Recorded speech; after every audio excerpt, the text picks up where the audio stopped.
tidak timbulnya satu puak ini kutuk mengutuk, carut mencarut, ataupun ada satu puak ni lantaklah napi itu kerajaan punya pasal ini pentadbiran negara, kami hidup LGBT, kami hidup maksiat, kami hidup seksi, kami hidup bedak aurat, yang penting kami tak kacau orang. Tak ada. Ia merangkumi keseluruhan penduduk dalam tempat itu sendiri, keseluruhan. Baru Allah turunkan rahmat dan segala kongkongan-kongkongan yang mengongkong kehidupan mereka sampai rasa tertekan, Allah tarik naik ke langit semula. Apabila 100% penduduk Yathrib menerima Islam secara 100% dan mereka hidup dalam keadaan mengamalkan agama Allah SWT. Itu juga kita hari ni, tuan-tuan. Allah turunkan musibah COVID ni. Bukan kita harap pada segelintir manusia yang ada muftinya, ada ulamanya, harap pada mereka saja untuk bantu kita konon cover dulu supaya mereka berdoa, supaya mereka mendoakan kita rakyat. Sementara tu kita boleh buat maksiat, sementara tu kita boleh buat benda-benda yang lara lagi, kita boleh buat LGBT lagi, yang pengkit dengan pengkitnya, yang lesbian dengan lesbiannya, yang gay dengan. Sementara tu kita lepaskan tangan, mufti boleh doakan, mufti doakanlah kami, ustaz doakanlah kami. Sementara tu kami kat luar sini boleh buat maksiat lagi. No. Selagi umat Islam dalam tanah Melayu ini, dalam tanah Malaysia ini 100% tidak comeback kepada Allah, tidak jaga solat di awal waktu, tidak menutup aurat sempurna, usahlah pakai mask macam mana pun, buatlah kilang mask sebelah rumah kita, buatlah kilang sanitizer sebelah rumah kita sekalipun, satu hari kita boleh pakai sampai 1 botol mask boleh habis. Selagi rahmat Allah tidak turun atas bumi Malaysia ini, selagi orang atasan dan orang bawahan dalam negara ini sendiri tidak menuju kepada Allah, tidak menarik rahmat Allah, usaha kita hanya sia-sia. Ingat, tuan-tuan, Allah Subhanahu Wa Taala Maha bijaksana. Jika kita rasa kita nak tipu Allah, Allah tu ni Maha bijaksana, Allah akan checkmate kita nanti. Kita semua tersandar, meniarap kita semua dibuatnya. Dulu masa COVID, masa PKP, semua marilah kita doa. Allah tengok masing-masing bersungguh-sungguh, beria benar, kata orang Perak. Beria benar nampaknya koma. Nak minta Allah tarik balik COVID ni, konon-kononnya rasa nak berubah. Konon-kononnya rasa nak bertaubat lah. Konon-kononnya rasa macam nak berubah. Tapi baru Allah bagi sikit 1% daripada PKP, Allah tambah B je kat ujung. Ilham daripada Allah bagi pada pemimpin untuk tambah B kat ujung, bersyarat dilonggarkan sedikit. Apa yang berlaku kita tengok dekat YouTube, dekat Instagram, masih ada lagi sikap-sikap manusia yang mengaku mereka Islam, masih lagi tak mampu nak mengundang rahmat Allah, masih lagi mencampur baurkan urusan politik untuk jadikan isu, untuk berbalah, untuk kutuk mengutuk, untuk caci mencaci, untuk aib mengaibkan. Tuan-tuan agak rahmat Allah nak datang ke? Dan buatlah kempen 24 jam sehari, buat live ni, top up data sampai berapa puluh ringgit untuk live 24 jam sampai pagi besok, sampai malam besok. Cerita, jarakkanlah jarak sosial 1 meter, kedai janganlah buka, macam-macam kempen semata-mata yang ikhtiar mengikut kajian sains semata-mata. Kena jarakkan 1 meter, kena amalkan sanitizer. Sekarang ni mask pula dilonggarkan dalam kereta, berjoging tak payah kecuali di tempat awam. Kempen 24 jam, bertarak-tarak kempen. Tapi jika perangai kita, akhlak kita masih tak mampu tarik rahmat Allah, tuan-tuan jangan mengigau lah Allah nak settlekan semua masalah COVID ni.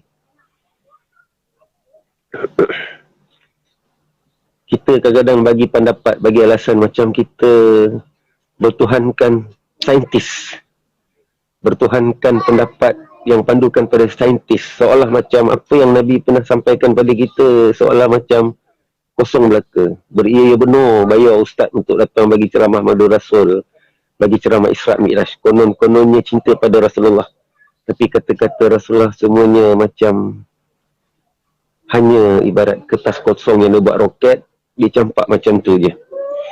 Ketakutan kita kepada makhluk itu mengatasi takut kepada Allah. Kita tak tahu solution macam mana nak tarik rahmat Allah. Kita kena faham tuan, segala apa yang berlaku atas muka bumi ni, masalah ekonomi, masalah sosial, masalah segala masalah jenayah, sebab tempat tu dah tak ada rahmat. Faham tak? Mana-mana negara, mana-mana kampung, mana-mana rumah tangga, mana-mana bandar, mana-mana institution pun, jika dah tak ada rahmat Allah, maka Allah dah tak nak ambil tahu, Allah tak nak campur tangan dah. Mampuslah korang. Macam tu. Bila Allah dah tak nak letak rahmat dia kat situ, usahalah macam mana pun, jika dalam satu institusi akan berlaku juga kepincangan dalam pengurusan, akan berlaku perpecahan. Jika dalam rumah tangga akan berlaku perceraian, pergaduhan suami isteri, anak-anak macam-macam. Bila dah tak ada rahmat dalam mana-mana tempat, dalam negara, bandar, kampung pun macam tu juga. Jika dalam kampung dah tak ada rahmat Allah, yang tua syok sendiri ibadat, yang muda dibiarkan duduk lepak-lepak, tak jaga solat, yang perempuan dia dedahkan aurat, dah tak ada rahmat. Rahmat Allah hanya akan datang bila hati kita ni ada ciri-ciri rahmat.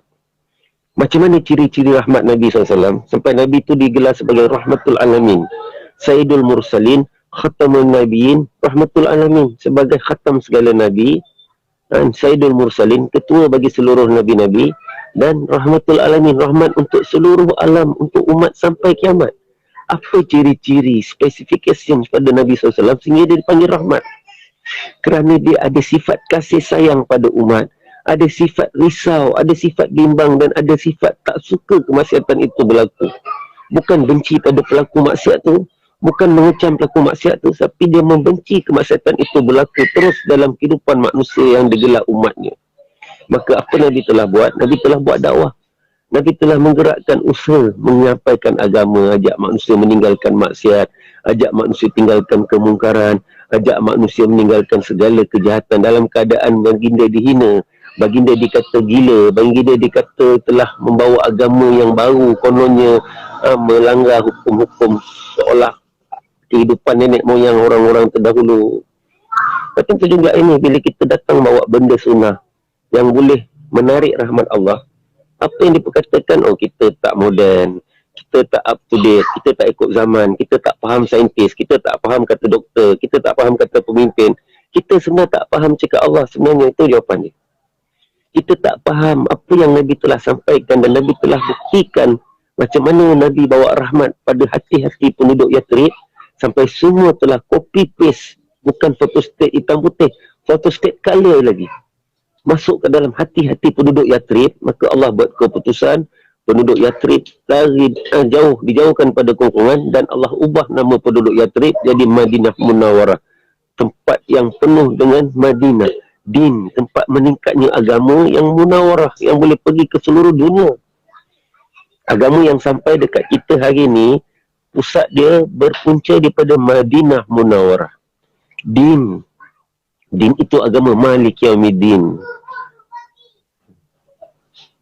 Kita ini nak rahmat Allah, kita hanya tumpu pada ikhtiar semata-mata, kita tumpu pada SOP semata-mata, tapi kita tak pandang SOP Allah.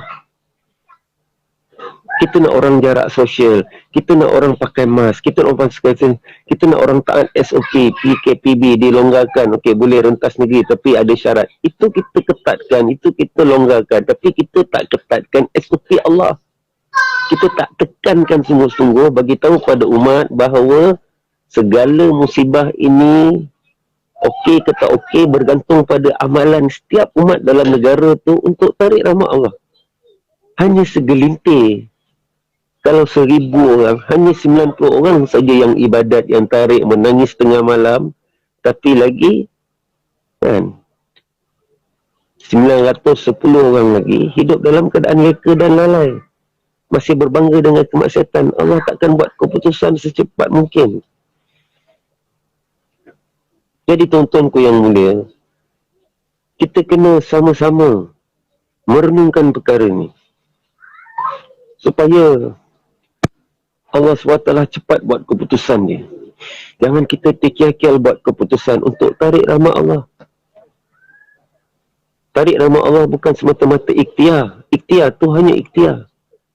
Tapi kalau kita ikhtiar pakai mask, pakai sanitizer, tapi dalam keadaan yakin kita yang salah, yakin dengan mask sanitizer itulah boleh putus rantai COVID, Yakin yang salah tuan, amalan kita zero. Kita sujud baca Quran pun amalan kita ditolak. Wali macam mana pun lah kita, tapi kalau hati ada syirik, yakin dengan usaha kita ni lah boleh putus rantai COVID. Allah takkan buat apa-apa dengan kita.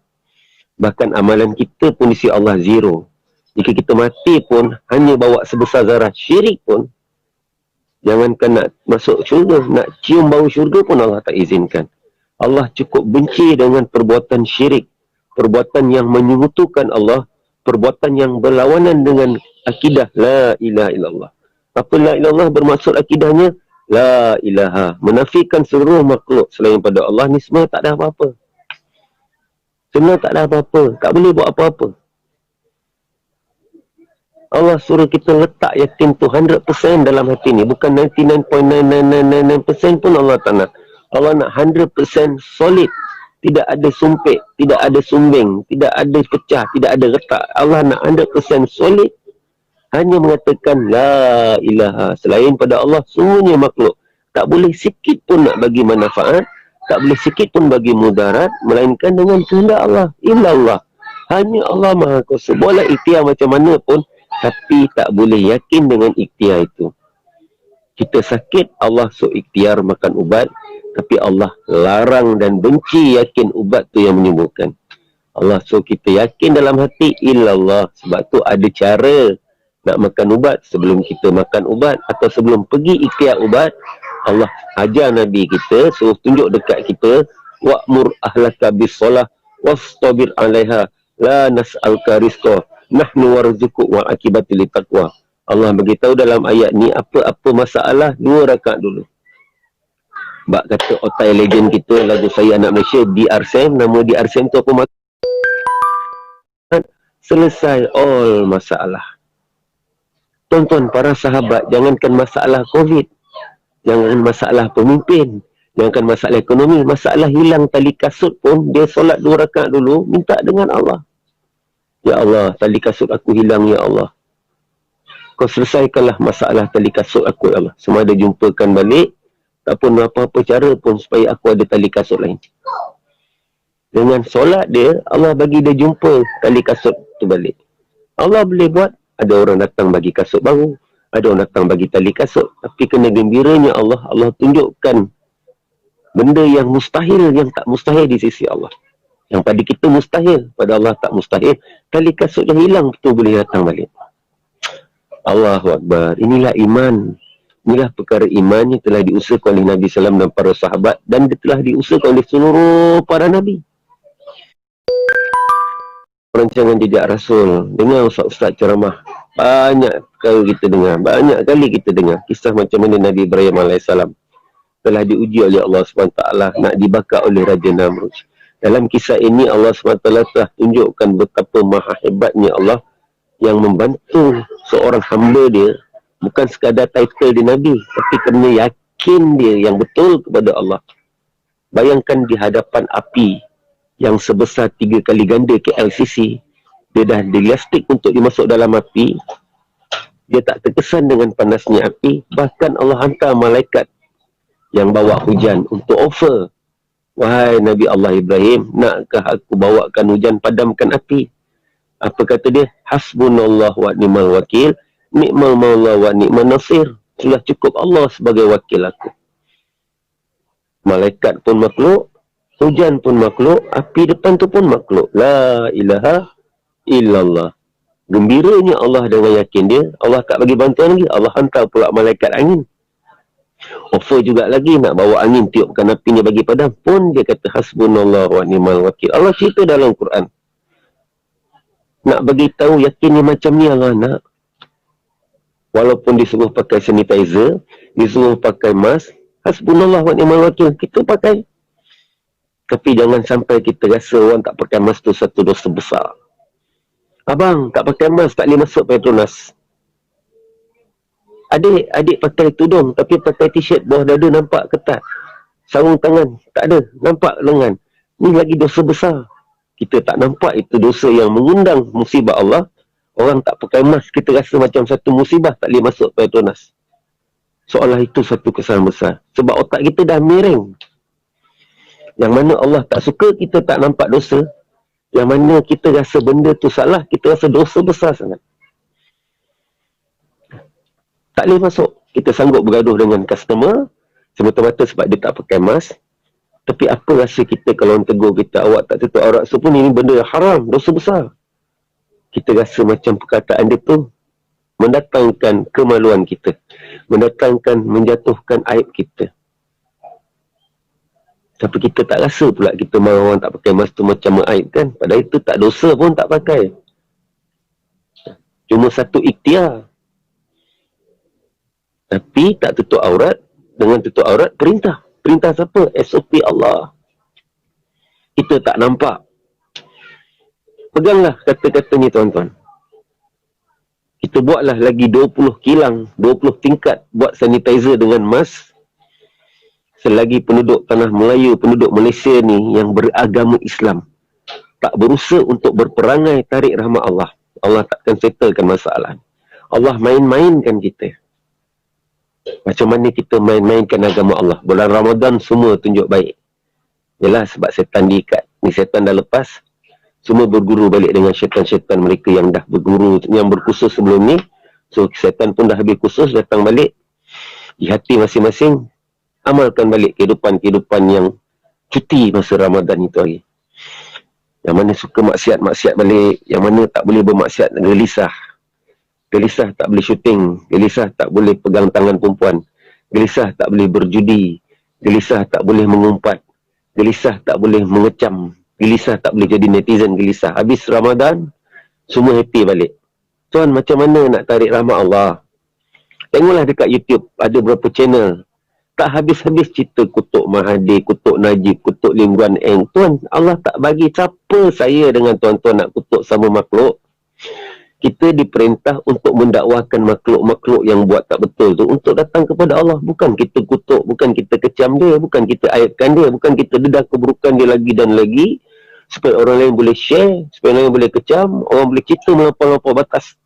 Tuan, agak-agak perangai itu boleh mengundang rahmat Allah ke?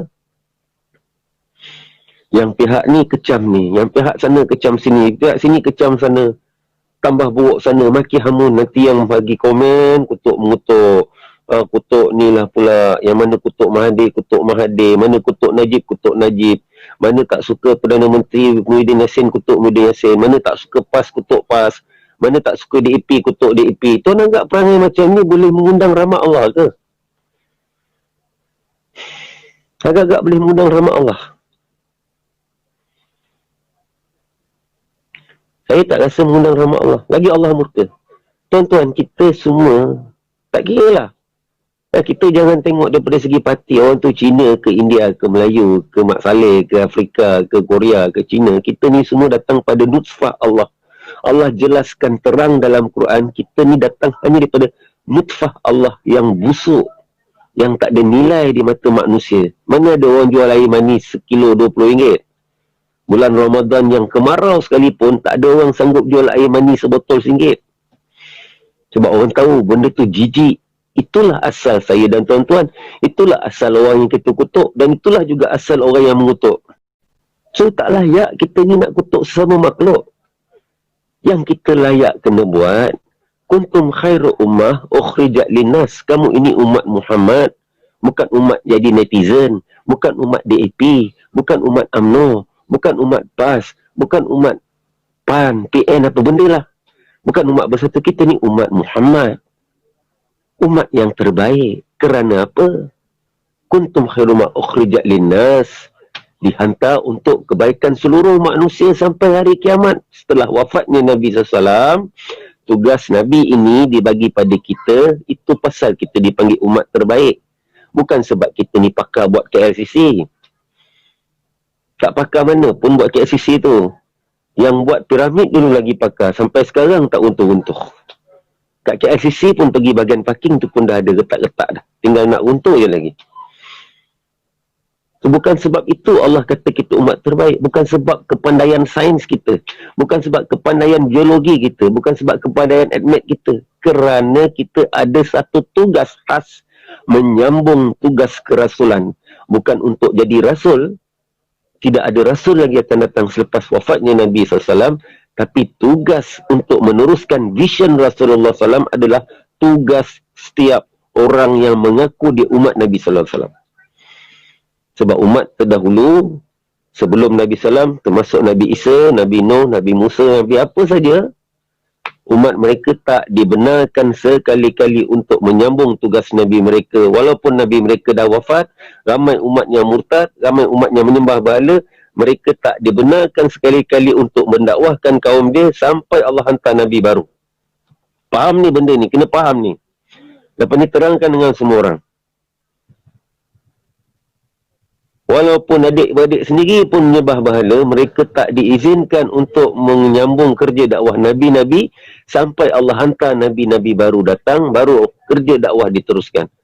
Tapi berlainan kita sebagai umat Nabi SAW yang dipanggil kuntum khairu ummah kerana selepas wafatnya baginda SAW tidak ada lagi Nabi lain akan didatangkan oleh Allah untuk menyelamatkan umat yang hidup dalam kesesatan, melainkan kerja itu dipertanggungjawabkan di atas bahu saya dan tuan-tuan. Sebab itu kita dipanggil kuntum khairu ummah ukhrijat linnas, dikhurujkan kejap je kat dunia, umur sampai 60, ada sampai 40, ada 30, ada 60, ada 70, dikhurujkan sekejap kat dunia ni atas satu maksud, amal bin ma'ruf nahi anil munkar. Ajak manusia beriman kepada Allah, ajak manusia meninggalkan syirik dengan Allah SWT. Ini tugas paling utama kita, kerjaya kita yang pertama sekali kita dilahirkan atas dunia ni sebagai umat Nabi SAW. Allah boleh lahirkan kita jadi umat Nabi Musa, silat-silat kita ikut Firaun. Mana menarik ikut Nabi Musa hidup miskin. Alas tidur dia tidur dengan bini pun pakai jubah yang dia pakai. Hanya bertemankan tongkat dia yang macam ni. Siapa nak ikut? Kalau kita zaman ni nak ikut Musa, kita pun kata ini Musa, inilah ikut tabligh. Inilah Musa ikut tabligh. Mana ada dunia, tinggalkan dunia. Jika kita hidup zaman Firaun, pasti kita akan ikut Firaun. Sebab kehidupan Firaun menyeronokkan, mengikut nafsu umat akhir zaman ni. Pakai mewah-mewah, rumah besar-besar.